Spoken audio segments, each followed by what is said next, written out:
Two men were recently arrested in Malaysia after an international investigation into malware-enabled scams targeting Singaporeans.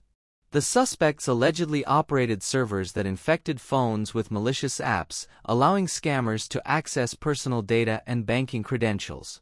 In 2023, 1,899 Singaporeans fell victim to such scams, losing a total of at least 34.1 million Singapore dollars.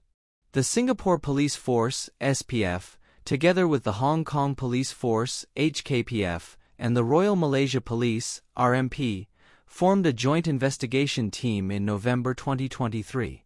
After 7 months of investigation, the team traced the suspects, aged 26 and 47, to a location in Malaysia where they were arrested on June 12, 2024. The suspects are believed to be part of a syndicate named Trojan Spymax. Charged under the Computer Misuse Act 1993, the men face up to 7 years in prison and/or a fine of up to 50,000 Singapore dollars if convicted. Additionally, the older suspect faces charges related to acquiring benefits from criminal conduct, potentially resulting in a 10-year prison term and/or a fine of up to 500,000 Singapore dollars. The joint investigation also led to arrests of suspected scammers in Hong Kong and Taiwan, with significant seizures and the dismantling of criminal infrastructure. The SPF remains committed to fighting scams and working with international partners to bring criminals to justice. If you found this coverage informative, please leave a comment, like, share, and subscribe to our channel, 2230, for more updates. 在国际调查结束后，2名男子在马来西亚被捕，他们涉嫌利用恶意软件诈骗新加坡人。这些嫌疑人据称操作服务器，感染手机恶意应用程序，使诈骗者能够访问个人数据和银行凭证。2023年，共有1899名新加坡人成为此类诈骗的受害者，总共损失至少美元34.1万。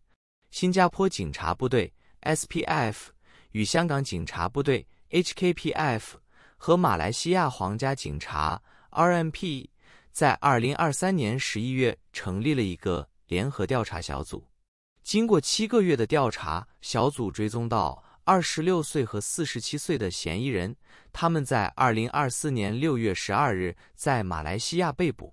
嫌疑人被认为是特洛伊间谍的一部分。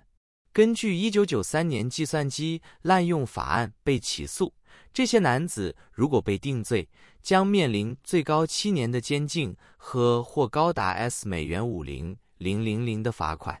此外，较年长的嫌疑人还面临与犯罪收益有关的指控，可能导致长达10年的监禁和或高达美元500,000的罚款。联合调查还导致了香港和台湾的嫌疑人被捕，重要的扣押和犯罪基础设施的拆除。SPF 仍然致力于打击诈骗，并与国际合作伙伴合作将罪犯绳之以法。如果你觉得这则新闻报道有帮助，请留言、点赞、分享，并订阅我们的频道2230以获取更多更新。Dua pria baru-baru ini ditangkap di Malaysia setelah penyelidikan internasional tentang penipuan yang menggunakan malware yang menargetkan warga Singapura. Kedua tersangka diduga mengoperasikan server yang menginfeksi ponsel dengan aplikasi jahat, memungkinkan penipu mengakses data pribadi dan kredensial perbankan. Pada tahun 2023, 1.899 warga Singapura menjadi korban penipuan semacam itu, dengan total kerugian setidaknya $34.1 juta.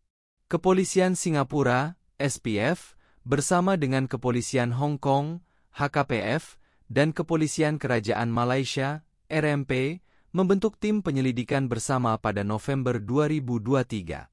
Setelah penyelidikan selama 7 bulan, tim melacak tersangka berusia 26 dan 47 tahun ke lokasi di Malaysia, di mana mereka ditangkap pada 12 Juni 2024. Para tersangka diyakini merupakan bagian dari sindikat bernama Trojan Spymax. Dituntut berdasarkan Undang-Undang Penyalahgunaan Komputer 1993, pria-pria tersebut menghadapi hukuman penjara hingga 7 tahun dan/atau denda hingga S50.000 jika terbukti bersalah. Selain itu, tersangka yang lebih tua menghadapi tuduhan terkait dengan memperoleh manfaat dari hasil kejahatan, yang dapat mengakibatkan hukuman penjara hingga 10 tahun dan/atau denda hingga S500.000. Penyelidikan bersama juga menyebabkan penangkapan tersangka penipu di Hong Kong dan Taiwan, dengan penyitaan yang signifikan dan pembongkaran infrastruktur kriminal. SPF tetap berkomitmen untuk memerangi penipuan dan bekerja sama dengan mitra internasional untuk membawa para pelaku keadilan. Jika Anda merasa liputan ini bermanfaat, tinggalkan komentar, sukai, bagikan, dan berlangganan saluran kami, 2230, untuk mendapatkan lebih banyak pembaruan.